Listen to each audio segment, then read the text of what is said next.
Oh, there we are. Over to electrical. Taking on the right ear, turn the tone on. Now it's turning it off. Down over here, if we can get that on, you'll see that that's doesn't the off signal, the fall. Now it's going to do rise, overshoot, and this one I've got set up to do crosstalk at every frequency. That's all set up in the software. You can select it out whichever way you want.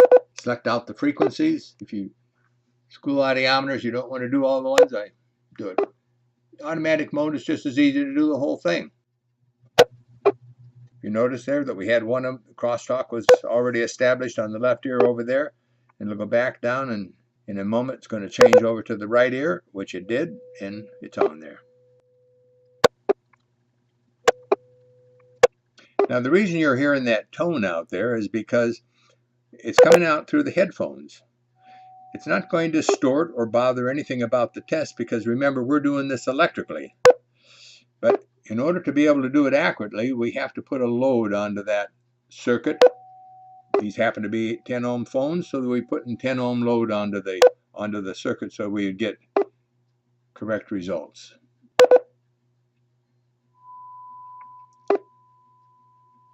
And as you can see, it's doing everything. There is nothing left to chance or to guesswork. And all these numbers are recorded back on the calibration certificate that you can print out at the conclusion of the calibration.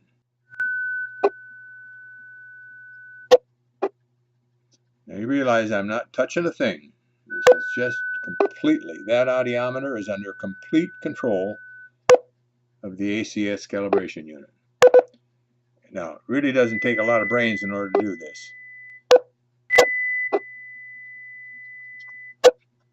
I'm going to check the crosstalk over there into the right ear. And there it is. On to 3000. And like I say, if you noticed up over here, change the output up to 100 dB. That's the manufacturer's specifications again.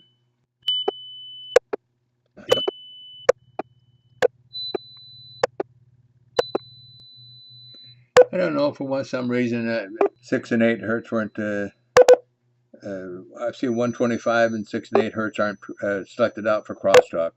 And I think that's just the system is set up.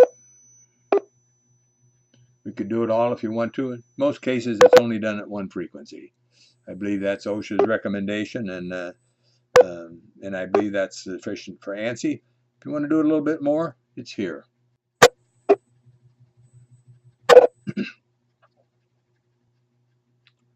Yeah, that's what I thought.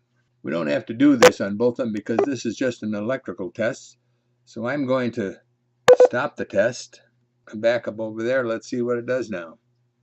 Oh, there's linearity. What do you know? Starts it out at 1000 hertz on 70 dB, goes up to 100 because that's what the audiometer specification calls for. And it does a test at every 5 dB increments. Now you can go back into the software if you wanted to and do that in 10 dB increments if you'd like.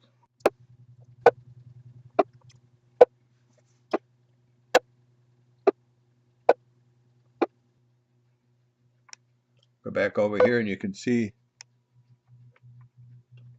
on the audiometer that it's being automatically adjusted by the ACS system. That's the 50 dB that you see down to 45.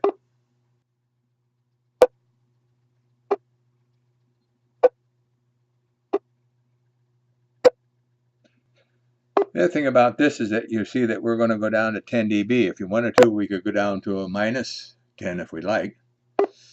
Pretty hard to do that with the system that's doing acoustical only. Take a sound level meter, unless you have some other attachments, it's really you're not going to get down to a 0 or a 10 dB, minus 10 dB. Most of the certificates that we see coming in the field that are done on just a sound level meter, most of them stop at 20.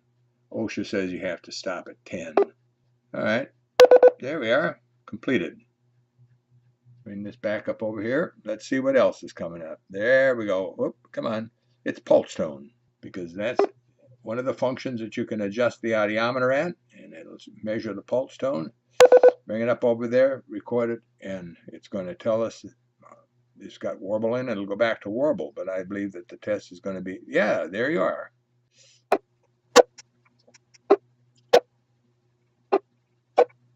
We have a company, or we have a university, matter of fact, that recently decided to change calibration systems because the one that they have was based off of a sound level meter, and they had a great deal of difficulty calibrating the warble.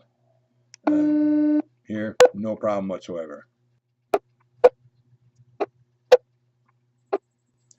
Okay, that's done. Now let's see what happens over here. It's been a long time. What does it say there? Test sequence is complete. All right, I'm going to just say okay to that. Comes back up over here. This tells me what it was. Oh, there's an electrical test there that's incomplete. Oh, I know what I did. I stopped that test and went on to the next one. But I'll tell you what, here's the other thing that we got. I think I'll go down here and do a room acoustics. Double click on that or push enter, which is convenient for me right there. This is the octoband analysis portion of it. Then I have that set for the industrial, or for the clinical application, because you see there it starts out, goes back down to 100 dB or 100 hertz on up through 8,000. That's okay. OSHA application is that red line that goes through there. I'm just going to start it. I can do that free running, or I can do it timed. I'm going to just leave it on the free running type thing, and I'm going to start that off. Now, I'm cheating a little bit here because I got the head. If you look back up over here, I still got the headphone sitting over the microphone. If I take that off of there, we're going to get a little bit different results. And I would just take and put it over there. That's just me talking on there. So let me be quiet for a minute and see what happens. Well, background noise level in here would be fine for doing occupational health. This is down the 200 bandwidth, and this is 500. That's where we start out for doing occupational health. So I'm going to be quiet for a minute and capture it. That's done. How about hand switch? Push enter. Biggest problem that you have with an occupational hearing testing program is the problem with the hand switch. I'm just going to take and plug this right back in over here where it says hand switch continuity.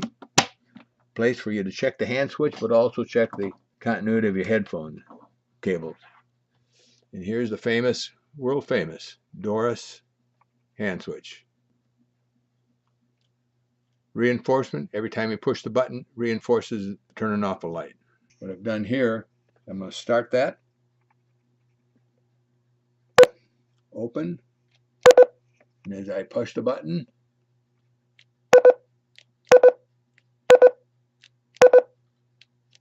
so I know the hand switch works. Stop that. I'm done. And, well, that said it failed on there because it was that 125, the signal at 125. I want to edit the notes. I can put whatever I want to on over here. Everything I want to type in at that point. We'll say OK. Back up over here. Save the results. Want to print it out? Take a push on view and print the thing. And there we are. Those are the results of the thing. I want to view the calibration sheet. These are the things that are going to print it on here. There's everything you have to have on there for doing an audiometer calibration sheet plus one more. Look at this spot right over here. It says show pre-adjustment values. I don't know of another system in the world that will capture pre-adjustment areas. But I tell you, you can be mighty thankful that you did if you get involved with a workers' comp case. All right? Say okay. I'm not going to print that. I'm just going to get out of here. Say it's done. Thank you for watching. That's just as simple as it is in order to be able to do a calibration on a pure tone screening audiometer on an ASCO ACS 102 audiometer. Thank you.